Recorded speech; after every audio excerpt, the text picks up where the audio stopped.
అక్కడి హస్తం పార్టీలో అసమ్మతి రాగం రీసౌండ్ ఇస్తుందా? వలస వచ్చిన నేతలకే పదవులు ప్రాధాన్యత అంటూ కరడు గట్టిన కాంగ్రెస్ వాదులు ఆవేదనకు గురవుతున్నారా? జెండాలు మోసేదొకరు, పదవులు అనుభవించేది బయట నుంచి వచ్చినవారా అన్న అసంతృప్తి రగులుతోందా? నామినేటెడ్ పోస్టుల కోసం కళ్లల్లో ఒత్తులు పెట్టుకుని మరీ ఎదురు చూస్తున్న అక్కడి కాంగ్రెస్ శ్రేణులకు నిరాశే మిగులుతుందా? ఇంతకీ ఈ పరిస్థితి ఎక్కడ?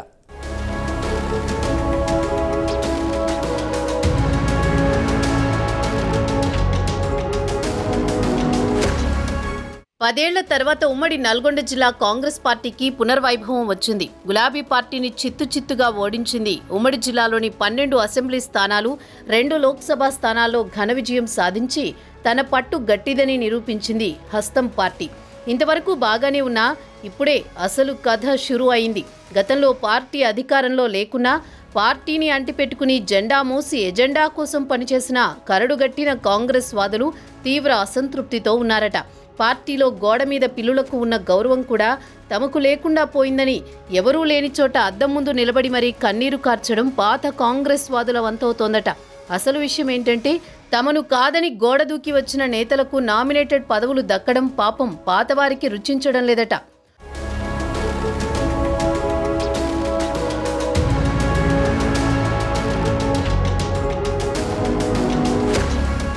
ఉమ్మడి నల్గొండ జిల్లాలో 3 నేతలకు నామినేటెడ్ పదవులు దక్కాయి.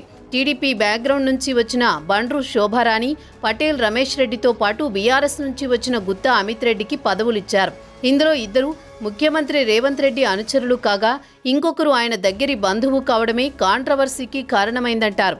అయితే ముందు నుంచి కాంగ్రెస్లో ఉన్న అద్దంకి దయాకర్, పున్న కైలాష్ నేత కొండేటి మల్లయ్య, దుబ్బాక నరసింహారెడ్డి, నారబోయిన రవి నామినేటెడ్ పదవులపై చాలా ఆశలు పెట్టుకున్నారు.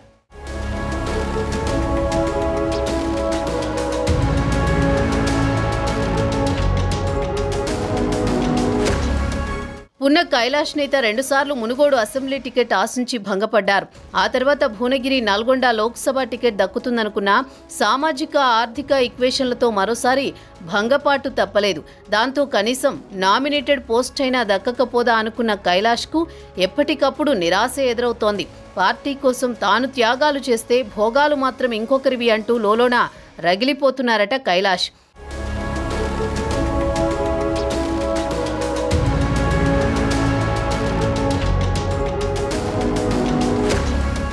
ఇక 2009 నుంచి నకిరేకల్ అసెంబ్లీ టికెట్ ఆశించిన కొండేటి మల్లయ్యది అదే పరిస్థితి అంటున్నారు. సీనియారిటీ, సిన్సియారిటీ ఉన్న జంపింగ్ జిలానీలు మల్లయ్య పదవికి అడ్డుపడుతున్నారని ఆయన వర్గం కూడా ఫైర్ అవుతోందట. ఇక మరో సీనియర్ నేత అద్దంకి దయాకర్ కూడా బయటికి చెప్పుకోవడం లేదు, కానీ లోన మాత్రం కుమిలిపోతున్నారట. తుంగతుర్తి సెగ్మెంట్ నుంచి నాగరి గారి ప్రీతంకు నామినేటెడ్ పోస్ట్ ఇవ్వడంతో అద్దంకి దయాకర్కు దాదాపు చెక్ పడ్డట్లయింది. దాంతో ఆయన పరిస్థితి కక్కలేక మింగలేక అన్నట్లు తయారైందట.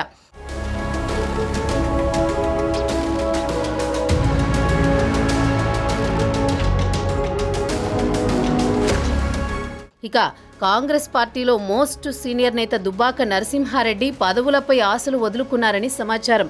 మొదటి నుంచి కాంగ్రెస్ పార్టీలో పనిచేసిన దుబ్బాక కొంతకాలం ప్రజారాజ్యం, బీఆర్ఎస్ పార్టీలు చుట్టేసి రావడం ఆయనకు మైనస్ అయిందని చెబుతున్నారు. అయినా 2018లో సొంతగూటికి వచ్చే క్రమంలో ఆయనకు జాతీయ నేతలు హామీ ఇచ్చారట. పార్టీ అధికారంలోకి వస్తే ప్రాధాన్యత ఇస్తామని చెప్పారట. పెద్దల హామీలు కాస్త నీటి మీద రాతలయ్యాయని దుబ్బాక నరసింహారెడ్డి వర్గం అసంతృప్తితో ఉందట.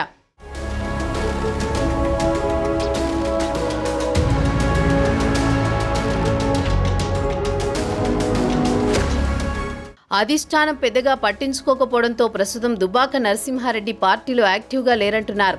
ఇక కాంగ్రెస్ జెండా పట్టి రాజకీయ అరంగేట్రం చేసిన నారబోయిన రవి కూడా నామినేటెడ్ పోస్టులు ఆశావహుల జాబితాలోనే ఉన్నారు. పార్టీ అధికారంలోకి వస్తే నామినేటెడ్ పోస్టు గ్యారంటీ అని అధిష్టాన పెద్దలు చెప్పారట. కోమటిరెడ్డి రాజగోపాల్ రెడ్డి అనుచరుడిగా ముద్రపడ్డ నారబోయిన రవికి స్పష్టమైన హామీ దక్కిందట.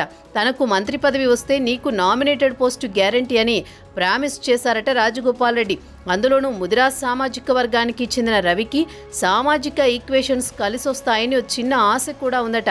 మరి చూడాలి కాంగ్రెస్ పెద్దలు ఈ ఆశావహులను ఎలా సంతృప్తి పరుస్తారో.